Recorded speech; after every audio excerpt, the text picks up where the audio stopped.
마태복음 15장 21절에서 28절까지의 말씀 한 절씩 교독하겠습니다.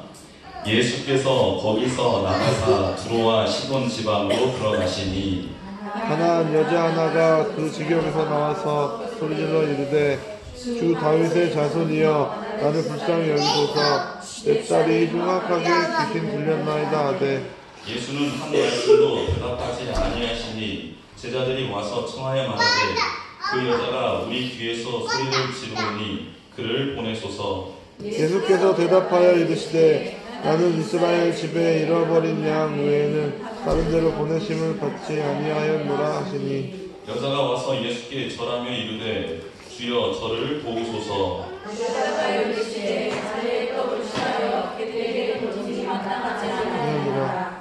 여자가 이르되 주여 올소이다 나는 개들도 제 주인의 상에서 떨어지는 부스러기를 먹나이다 하니 이에 예수께서 대답하여 이르시되 여자여 내 믿음이 크도다 내 소원대로 되리라 하시니 그때로부터 그의 딸이 나으니라. 아멘. 오늘 이 본 말씀을 가지고 하나님의 자녀가 된 여인이라는 제목으로 말씀드리겠습니다. 우리 하나님의 말씀 제목 같이 한번 따라해 볼까요? 하나님의 자녀가 된 여인.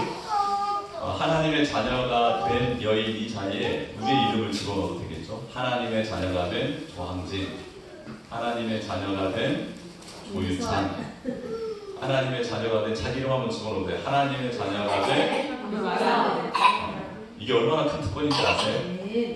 하나님의 자녀가 되었다라는 것은 하나님의 그 영원성과 그 하나님의 충만함이 우리의 것이 될 수 있다. 자녀는 부모님의 것을 상속받을 수 있잖아요. 우리가 하나님의 자녀가 됐다라는 것은 그 하나님의 무한함이 우리의 것이 될 수 있다. 그 하나님의 전능하심, 하나님의 능력, 하나님의 보호, 인도하심 그 모든 게 저를 충만하게 하고 저를 보호하고 저를 이끌어갈 수 있다는 뜻이거든요. 얼마나 기쁘고 감사한지 모르겠습니다. 우리 옆에 계신 분에게 이렇게 한번 축복합시다. 하나님의 자녀 되신 걸 축하합니다. 하나님의 자녀 되신 걸 축하합니다. 별로 이렇게 매우 기뻐하시는 것 같습니다. 오늘 본문의 말씀은 이방 여인의 믿음에 관련된 말씀인데요. 왜 이방 여인에게까지 예수님이 가셨는가? 그 앞에 배경을 좀 살펴보면 예수님은 유대인들에게 하나님의 나라 진리를 선포하셨습니다. 많은 기적들을 보여주셨어요. 그리고 그 기적을 통해서 하나님을 바라볼 수 있도록 인도자가 되었고 안내자가 되어주셨습니다. 하지만 유대 지도자들은 그 예수 그리스도를 경계했어요. 자신들의 가르침을 뛰어넘는 놀라운 지혜가 예수 그리스도에게 있었기 때문입니다. 예수님을 따르는 사람들이 많아져서 자신의 인기와 자신의 권위가 땅에 떨어질 위기 가운데 그들은 두려워했던 것입니다. 그래서 오늘 본문 앞절에 예수님께서 오병이어의 기적을 베풀어 주세요. 베세다 들녘에서 정말 놀라운 기적을 베풀어 줍니다. 그런데 이 기적의 소식이 예루살렘에 있었던 유대인들 지도자에게까지 들려진 겁니다. 이들이 긴장을 한 거예요. 큰일 났다. 이제 이대로 뒀다가는 예수님께 모든 사람들이 다 넘어가게 될 테고 우리는 큰 위기를 맞게 될 거다. 안 되겠다. 가서 예수 그리스도를 넘어뜨리자 하고 짐을 싸서 뒤늦게 그 현장으로 달려갑니다. 달려가 봤더니 은혜 받고 기적을 체험하고 하나님 나라의 진리에 대해서 깨달은 자들이 너무나도 기쁨과 즐거움에 충만해져 있는 거예요. 이 유대 지도자들은 그 은혜를 보러 간 것도 아니고 기적을 맛보 알기 위해 간 게 아니라 어떻게 하면 예수님을 넘어뜨릴 수 있을까 그를 올무에 걸려 이제는 더 이상 지도자, 선생의 역할을 하지 못하게 만들까 하고 그렇게 달려간 것이거든요.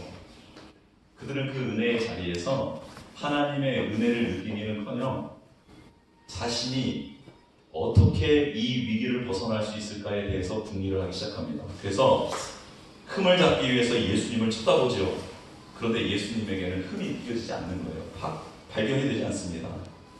그래서 시선을 돌려서 예수님의 제자들에게 관심을 갖기 시작합니다. 그런데 그들의 바람이 이루어진 것일까?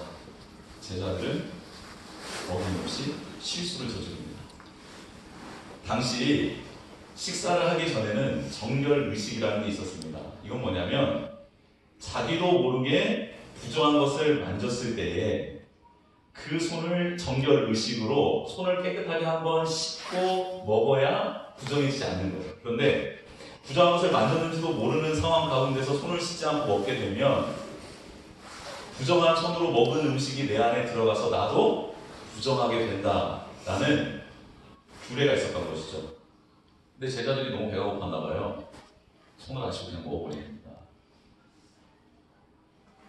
우리 아이들이 축구공 만지고 밖에서 열심히 놀다가 들어왔는데 빵이 있는 거예요. 그러면 손을 씻고 먹습니까? 그냥 먹습니까? 여러분, 그냥 먹어도 괜찮게끔 하나님이 위산을 엄청 독하게 만들어주셨어요. 그래서 어지간한 병균은요 다 죽어버립니다. 위에 들어가면. 할렐루야. 그래서 괜찮아요. 근데 이걸 가지고 예수님을 넘어뜨리려고 그 유대인 지도자들이 왜 당신의 제자들은 왜 정결 예식을 하지 않고 의식을 하지 않고 자기 멋대로 삽니까? 이거 불법 아닙니까? 이렇게 말하는 거예요. 그랬더니 예수님이 너희들 딱하다. 하나님께서 율법을 주시고 하나님께서 규례를 주신 이유는 그 율법대로 서로 사랑하고 그 율법대로 서로를 위로하고 존중하라고 주신 법인데 어떻게 너희들은 그 법을 가지고 율례를 가지고 너희 식대로 해석을 하고 더 복잡한 규례를 만들어서 사람을 살리려 하지 않고 사람을 죽이려 하느냐. 예수님께서 답답해서 화를 내십니다. 그래서 이런 말씀을 하시죠. 네 입으로 들어간 것은 너를 더럽히게 하지 못한다. 먹은 것은 뒤로 나오지 않느냐? 제가 당시 예수님이었다면 너 입으로 들어간 거 똥으로 나오지 않니? 이렇게 말했을 것 같은데 예수님은 굉장히 너 입으로 들어간 거 뒤로 나오지 않니? 이렇게 말씀하십니다. 역시 예수님은 멋지시면서 근데 유대인 지도자들이 그것을 깨닫고 맞네? 그러고 난 다음에 예수님의 다음 말씀이 이제 그들의 영을 찌르기 시작합니다. 무엇이냐면 너희 속으로 들어가는 것이 너희를 부정케 하는 게 아니고 너희 마음에서부터는 나오는 너의 말이 너의 생각이 너의 언어가 너를 부정하게 한다. 너를 더럽힌다라고 말씀을 합니다. 사랑하는 성도 여러분, 우리는 무엇을 먹을까, 무엇을 마실까, 무엇을 입을까에 대해서 신경을 많이 쓰죠. 근데 오늘 성경은 무엇을 먹을까, 무엇을 마실까, 무엇을 입을까보다 무엇을 말할까, 무엇을 생각할까, 무엇을 살아낼까에 대해서 더 관심을 가지라고 말씀을 하고 있습니다. 한번 따라해 보겠습니다. 무엇을 말할까? 무엇을 말할까? 무엇을 생각할까? 무엇을 생각할까? 무엇을 행할까? 무엇을 행할까? 예, 더 관심을 가집시다. 더 관심을 가집시다.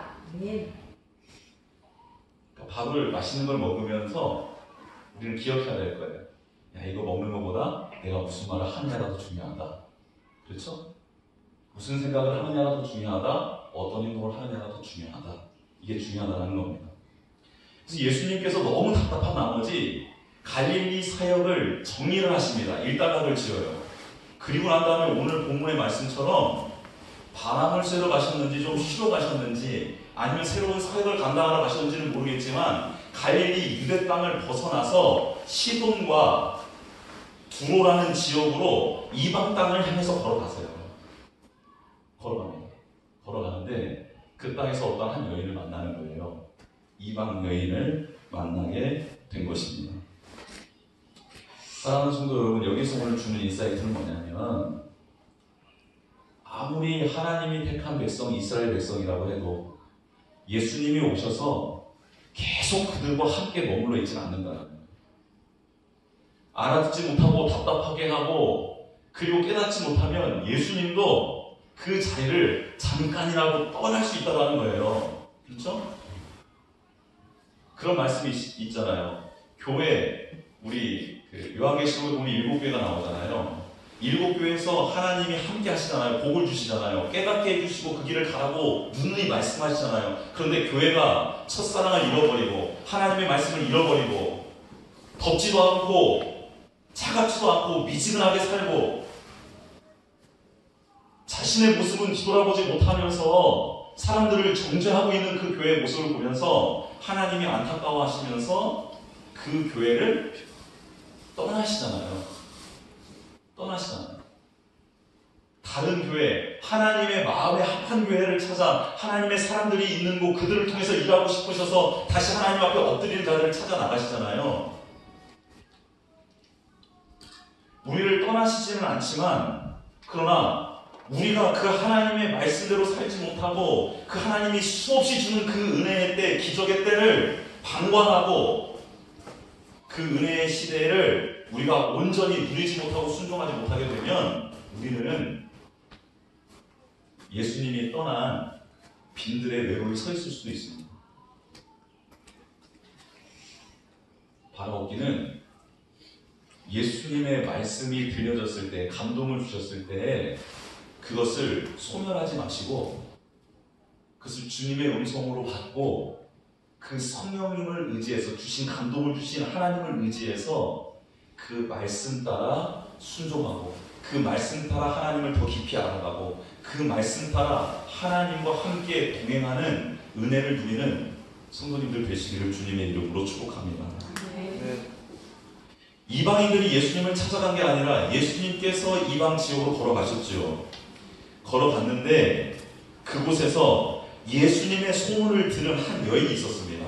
그 여인이 자신의 문제를 해결해 줄 분은 오직 예수님밖에 없습니다라는 확신을 갖고 유대인 남성 앞에 이방 여인이 선 것입니다. 그 여인은 간절하게 예수님께 부르짖죠.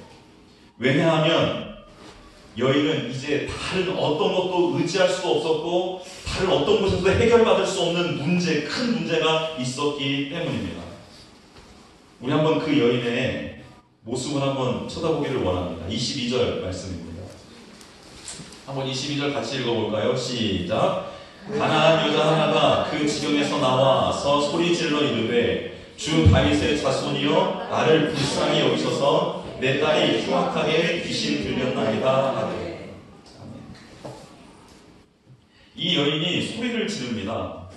근데 소리를 지르다라는 말이 미완료형으로 쓰여서 뭐냐면 소리를 계속 지르고 있다는 거예요. 다윗의 자손이여 나를 불쌍히 여겨주십시오. 다윗의 자손이여 저를 불쌍히 여겨주십시오. 내 딸이 흉악하게 귀신 들렸습니다. 내 딸이 정말 흉악한 귀신이 들렸습니다 라고 끊임없이 외치고 있는 겁니다. 얼마나 간절했을까요? 흉악한 귀신이 들려서 이곳저곳 가서 뭐 고쳐보고 싶기도 했고 뭐 알아보기도 했겠죠. 그런데 해결이 되지 않는 겁니다. 더 흉악한 귀신은 자기의 딸을 어려운 상황 가운데 생명을 빼앗아갈 위기 가운데로 몰아가고 있는 거예요. 엄마들 입장에서 너무 간절했던 것이죠. 예수님의 소문은 듣고 있었습니다. 그리고 예수님이 누구인지도 알고 있었습니다. 얼마나 예수님에 대해서 면밀하게 조사했으면 예수님이 갈릴리를 떠나서 지금 내가 있는 곳으로 오고 있다는 것도 알게 되었을까요? 예수님밖에 없었던 거예요. 예수님을 만나면, 소문대로라면 내가 예수님을 만나 예수님께 부탁하면 예수님 들어주실 거다라는 그런 갈망함이 있었던 겁니다. 그래서 예수님에 대해서 연구했고 예수님이 어디로 가실 건지 언제 이리로 오실 건지에 대해서 소문을 하고 있었던 것이죠. 그래서 이 여인은 예수님에 대한 열정이 이제는 예수님을 향한 믿음과 확신으로 변화되고 있었다는 것입니다. 놀라운 사실은 제가 알고 있는 어떤 분도 예수님이 너무 궁금한 거예요. 믿음, 복음이라고 말하는데 이게 믿겨지지가 않는 거예요. 도대체 내 안에는 왜 이렇게 예수님에 미쳐 사나 이해가 안 가는 겁니다. 그래서 책을 읽기 시작했다고 합니다. 알기 시작한 거예요. 예수님이 누구야? 복음이 뭐야? 도대체 예수님의 기적이 뭐야? 성경을 펴기 시작했습니다. 책들을 막 독파하기 시작했어요. 그런데 어느 날 갑자기 길을 가다가 찬양 소리에 성령 체험하신 분. 터진 겁니다. 예수님을 만나기 위해서 한 게 아니었어요. 그냥 도대체 미쳐 사는 내 아내가 왜 미쳐 사나 예수가 누군지 궁금했던 겁니다. 그래서 알기 위해서, 누군지 알아보기 위해서 읽고 또 읽었던 그 지식이 어느 한순간에 폭발한 거예요. 그 후로 그분은 전도자의 삶을 살고 있습니다. 만나는 사람들마다 전도를 해요. 비행기를 타고 가다가도 전도를 하고, 자기 친구 오랜만에 만나서 학장에게도 전도를 하고, 야, 너 제대로 알고 있는 거 아니야? 이거 한번 믿어봐. 전도를 하는 거예요. 이 여인도 이 딸을 고치기 위해서 예수님이 누군지, 그런 소문을 듣는데 예수님이 누군지 너무 궁금했던 겁니다. 그래서 예수님에 대해서 연구하기 시작했어요. 그래서 나온 말이 놀라운 말입니다. 예수님을 보고 선생님 도와주세요라고 외치지 않아요. 저의 딸을 치료해 주실 수 있는 분 오셨으니까 이렇게 외치지 않아요. 주 다윗의 자손이여라고 외칩니다. 여러분, 이 단어는 이방인들이 알 수 없는 단어예요. 용어예요. 왜냐하면 유대인들 전승, 그러니까 구약시대의 예언을 아는 자들만이 말할 수 있는 말이거든요. 이 예언이 얼마나 예수 그리스도에 대해서 관심이 있었고 예수님에 대해서 연구했는지, 예수님이 어떤 분인지를 얼마나 간절히 사모하고 있었는지를 알 수 있는 대목입니다. 이방 여인의 입술에서 주 다윗의 자손이요, 당신은 메시아입니다. 당신은 하나님이라는 그 신, 하나님 전능한 신이 약속한, 예언자들을 통해 약속한 그분이 바로 당신입니다 라고 이방 여인이 말하고 있는 거예요. 할렐루야. 여러분, 가장 우리가 좀 면이 팔릴 때가 언제인지 아십니까? 언제 면이 팔릴까요? 우리가 한 번도 교회를 다녀본 적이 없는데 그 사람이 와서 나보다 더 많은 지식을 알고 있을 때, 신앙생활 못해 신앙인데 그 사람이 말하는 걸 내가 따로 못해주면 몰라가지고. 여러분, 제자들이 예수님께 한번 이제 고백하잖아요. 그 주는 그리스도시요. 그거를 언제 고백하냐면 16장에서 고백을 해요. 근데 지금 15장이잖아요. 유대인들한테서도 듣지 못한 말, 제자들한테도 듣지 못한 말을 지금 예수님이 누구한테 들어요? 이방인 여인한테 듣는 거예요. 그러면 기분이 좋으실까요? 안 좋으실까요? 여러분, 말할 수 없는, 누가 내 존재에 대해서 알아주고 그것을 나한테 표현해주면 좋아요, 안 좋아요? 기분이 째지잖아요. 그래요, 안 그래요? 그래서 우리는 그 사람을 찾아 떠나는 것 아닙니까? 그 사랑을 찾아 헤매는 거 아니겠어요? 나를 알아줄 그 이를 만나기 위해서? 그러나 결국 이 땅에서 못 만난다는 거 아닙니까? 이 땅에서 못 만나요. 그분이 누구예요? 우리를 그토록 알고 계시는 분이 누구예요? 주님을 만나야지 이 땅에서 만나는 사람들을 이해하며 살아가는 거예요. 사랑하며 살아가는 거예요. 주님을 만나지 못하고 그런 사람을 만나기 위해서 헤매다가는 결국 허송세월을 보내는 거죠. 허송세월을 보내는 거예요. 여러분, 아내도 남편도 100% 저를 이해 못해요. 자녀도 부모도 다들 이해 못해요. 그렇다고 해서 이제 짝꿍을 찾아 나서잖아요. 짝꿍 만나면 뭐, 형아, 어떻게 될 것 같아요? 안 돼요. 그걸 깨닫는 게 복이에요. 깨닫는 게. 깨달아지면 사람을 집착하지 않고 달달붙지 않고요. 뭔가 그 사람을 통해서 얻으려는 것이 사라져요. 그러면 무슨 일이 일어나냐면 진심으로 그를 사랑해 줄 수 있고 섬길 수 있게 되는 거예요. 근데 주님을 만나야 모든 게 열려요. 주님을 만나요. 여러분, 이 여인이 주님에 대해서 단지 연구만 하고 한 번도 못 만나본 여인, 그러나 예수님의 자취를 막 추적했던 그 여인, 근데 예수님을 보자마자 그분이 예수라는 사실을 알게 되고 그분에게 외치는 겁니다. 주 다윗의 자손이에요.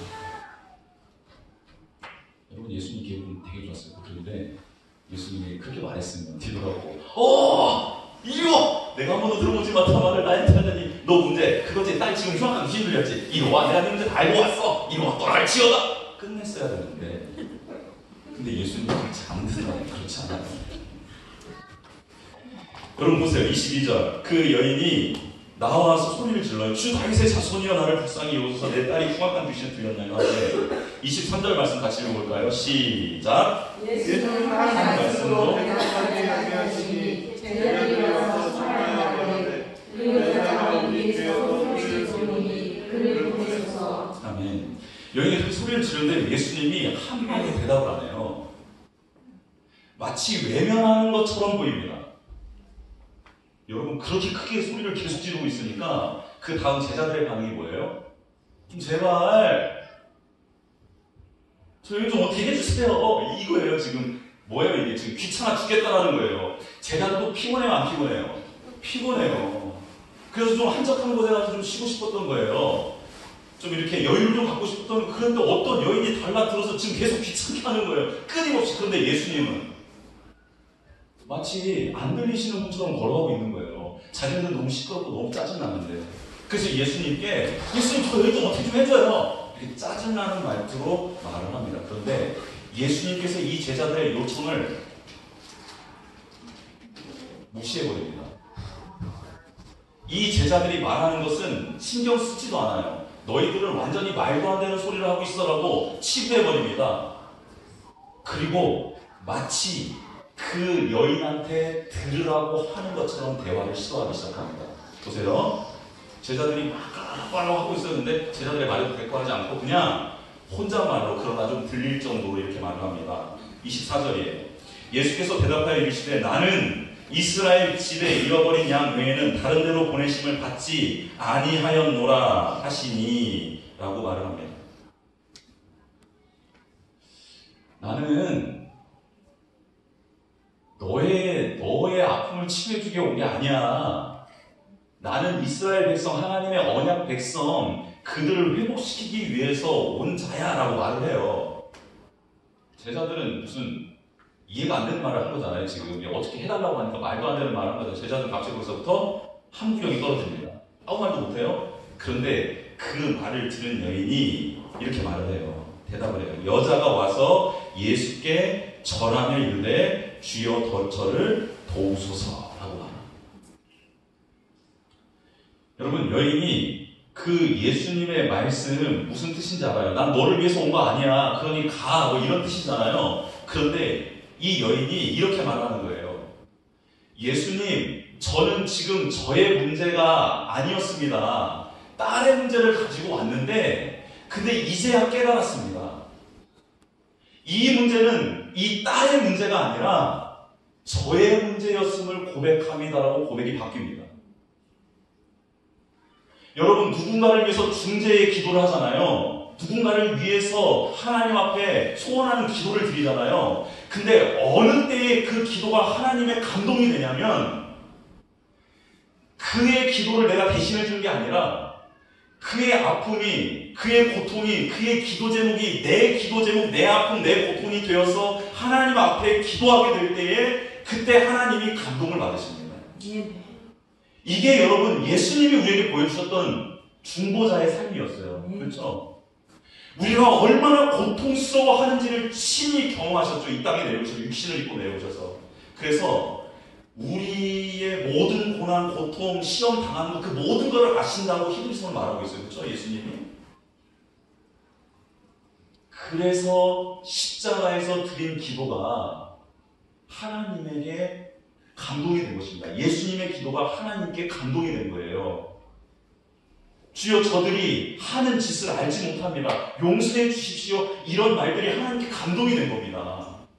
왜냐하면 예수님께서 우리의 죽을 수밖에 없는 우리의 모든 고난과 아픔, 질병, 고통이 모든 것들을 다 짊어지고 그 죄악까지를 다 짊어지고 예수님께서 하나님 앞에 제물이 되었기 때문입니다.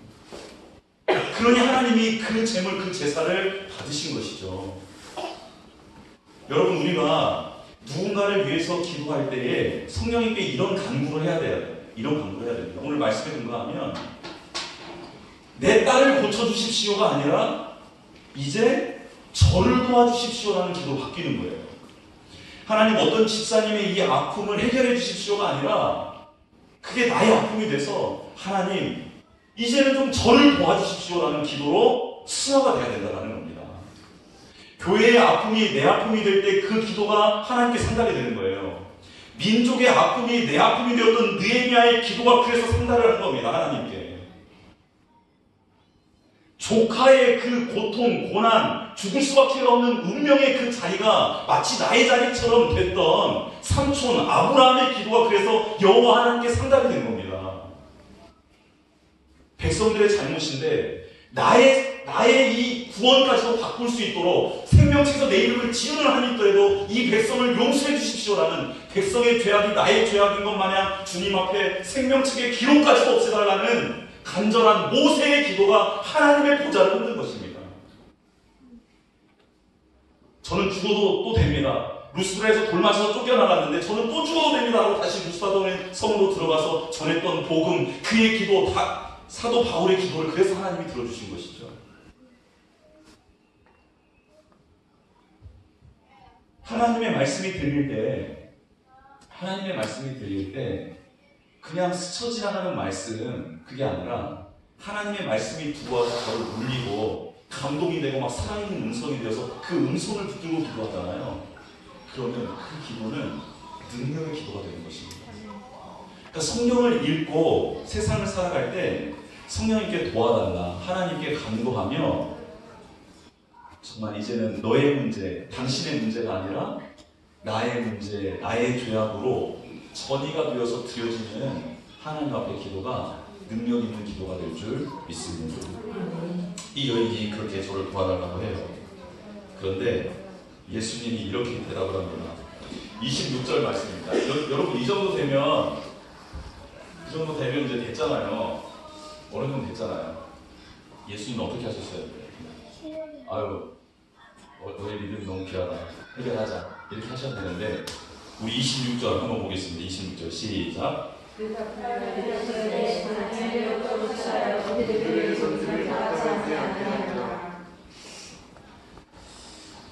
예수님 이렇게 대답합니다. 자녀의 떡을 취하여 개들에게 던짐이 마땅하지 아니하니라.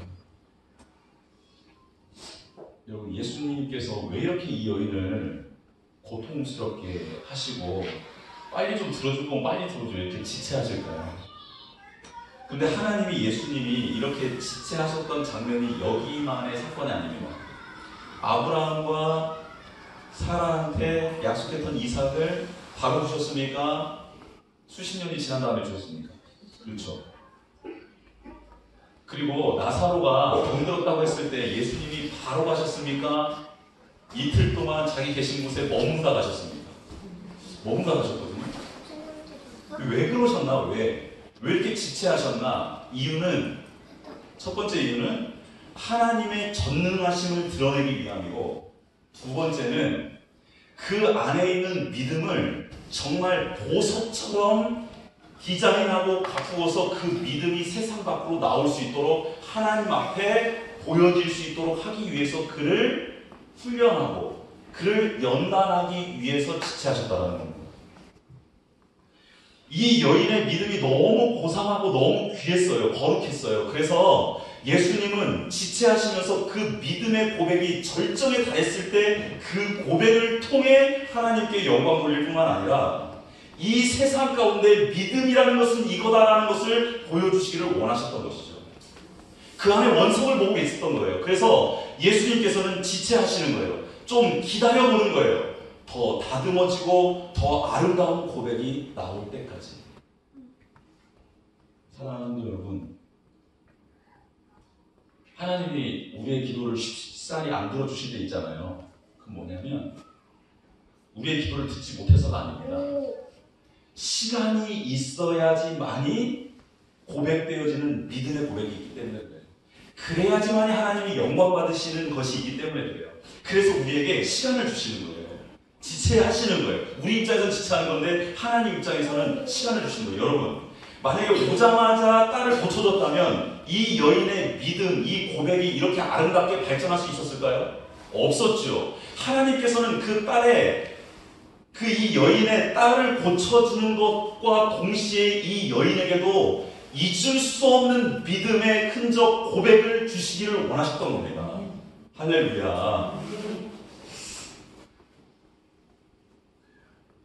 그렇죠. 이거예요, 이거. 그래서 이 여인이 그렇게 야, 너 자녀들의 떡을 취해서 야, 개한테 던지는 사람이 어디 있냐 이렇게 예수님이 말하니까 이 여인이 그래 됐다. 진짜 이 정도까지 했으면 내가 들어줄 줄 알았다 내가 듣던 분이 아닌데요? 안녕히 계세요 하고 갈 수도 있잖아요. 따라하겠습니다. 우리의 욕망을, 우리의 욕망을, 우리의 감정을, 우리의 감정을, 우리의 이성을 우리의 이성을 다 내려놓고 다 내려놓고 주님을 바라봅시다. 주님을 바라봅시다. 우리의 욕망, 우리의 감정, 우리 이성을 좀 다 내려놓을 필요성이 있어요. 그리고 주님을 한번 바라보실 필요성이 있습니다. 주님이 야, 걔한테 주는 거 아니야. 그랬더니 이 여인이 뭐라 그러냐면 주여 맞습니다. 그러면 맞습니다. 이게 무슨 맞는 말이에요? 틀린 말이죠. 여인이 예수 그리스도에 대해서 다 조사했다고 했잖아요. 예수님이 언제 이렇게 나온 적 있으셨습니까? 그럼 이렇게 말해야죠. 제가 조사했던 것과는 다르신데요? 혹시 아니신 거 아니에요? 이럴 수 있잖아요. 근데 아니고 이 여인의 대답이 너무 기가 막혀요. 옳대요. 주님의 말씀이 옳대요. 그 말씀이 무엇이든지 좀 속상하기도 하고 그런데 그게 아니고 그냥 주님이 하신 말씀은 다 옳습니다 라고 전제를 그렇게 깔아요. 여러분, 예수님이 여러분에게 말씀하시면 다 옳습니까? 아멘이 좀 두박자 들리는데요. 예수님이 여러분에게 말씀하시면 그 말씀이 다 옳아요? 정말? 그래요? 저는 아닌데도 좀 이거 아닌 거 아닙니까? 이렇게. 여러분들 이 여인의 믿음은 엎드렸잖아요. 주님 앞에. 주님 앞에 엎드린 자의 자세는 무엇이냐면 그분이 말하는 것은 다 옳습니다. 입니다. 야, 너 개 아니야? 옳습니다.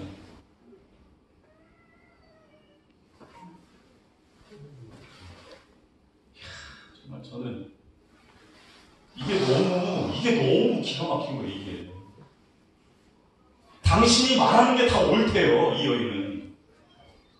그러면서 말씀하시죠. 말하잖아요. 옳습니다. 근데 개들도 제 주인의 상에서 떨어지는 부스러기를 먹습니다. 이런 말입니다.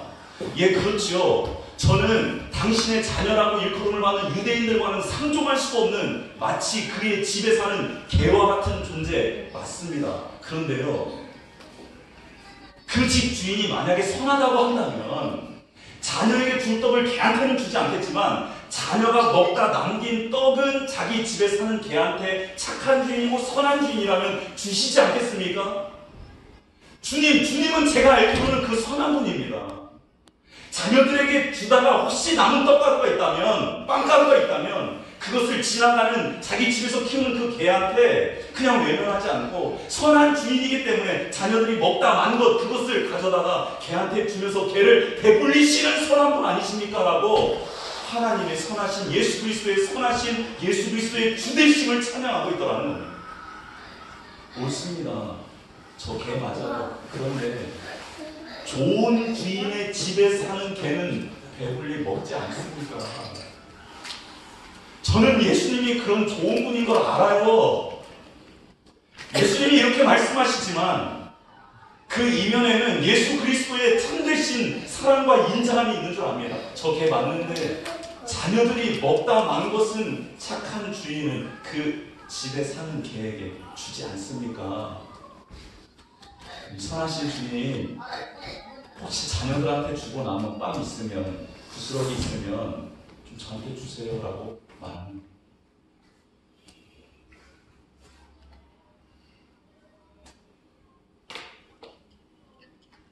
주님이 놀라운 말씀을 하시죠. 내가 이스라엘의 집에 어린 양들, 잃어버린 양들을 구원하기 위해서 왔는데 너 지금부터 이스라엘의 어린 양이라고 그 여인의 존재를 바꿔버립니다. 너 이제는 이방 여인 아니야. 너 이제는 하나님의 언약 백성이야라고 존재를 바꿔버립니다. 그리고 개입니다. 저는 개입니다. 그러나 하나님은 선하신 분 아닙니까? 주님은 선하신 분 아닙니까? 라고 믿음의 절정 고백을 했던 이 여인을 야, 너 개라고 고백했지? 근데 너 이제 개 아니야. 개라고 취급받을 수 있는 존재가 아니야. 너 이리 올라와 잔의 상 위로 그를 앉히셔서 생명의 떡, 기적의 떡을 나눠주십니다.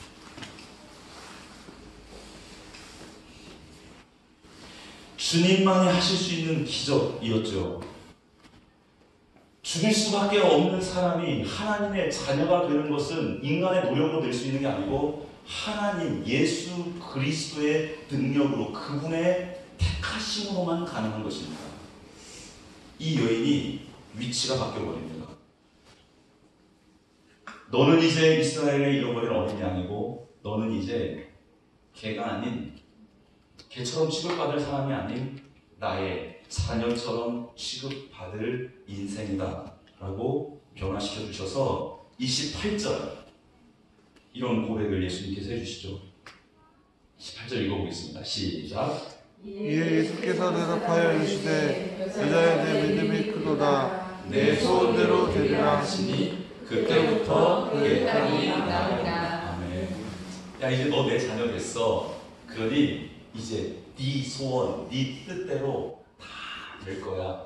왜냐하면 내가 너의 주인, 내가 너의 아버지니까 이제 다 해결될 거야 라고 그 여인을 그렇게 돌려보냅니다.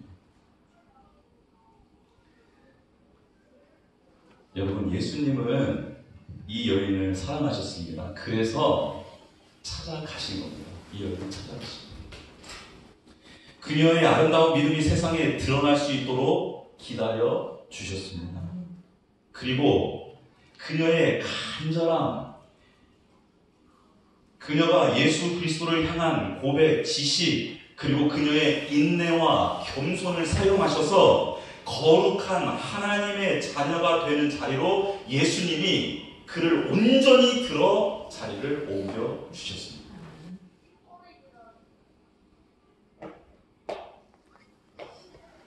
하나님이 사랑하셨기 때문에 우리도 지금 이 자리에 있는 것 아닙니까?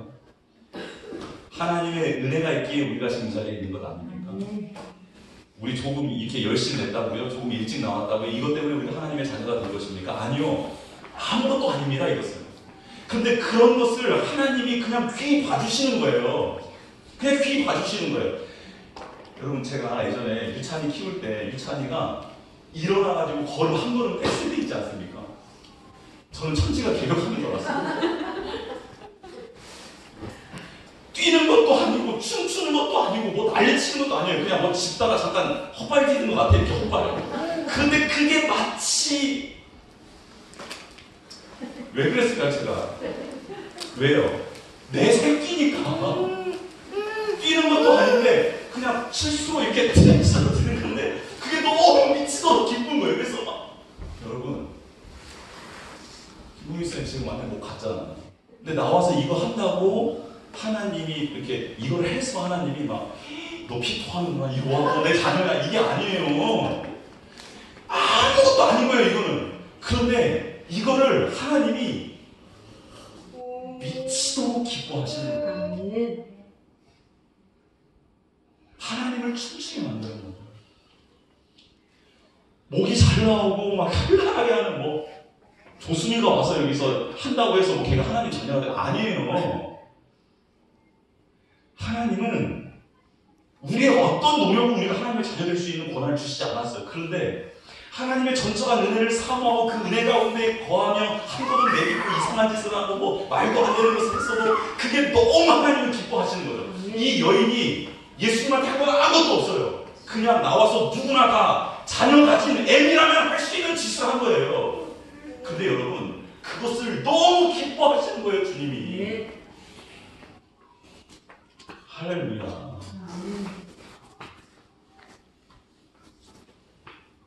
하나님이 예수님 그런 분이에요.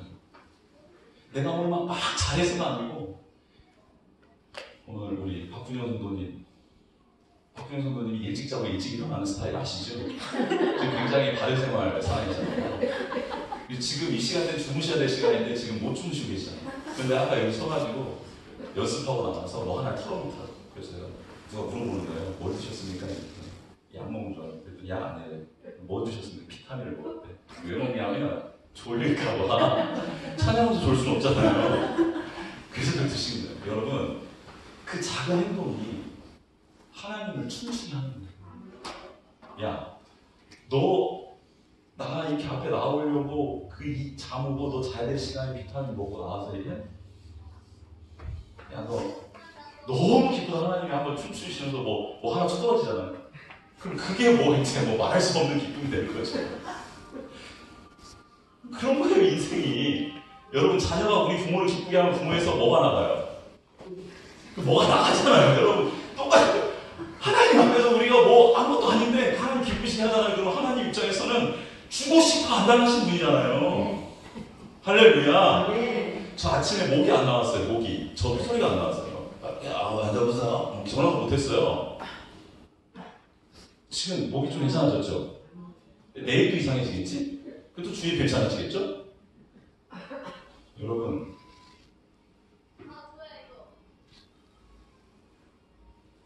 뭐 믿음으로 이렇게 하는 게 아니고 하나님이 주시는 기쁨으로 하나님이 주신 은혜를 기억하며 내가 드리는 작은 이것은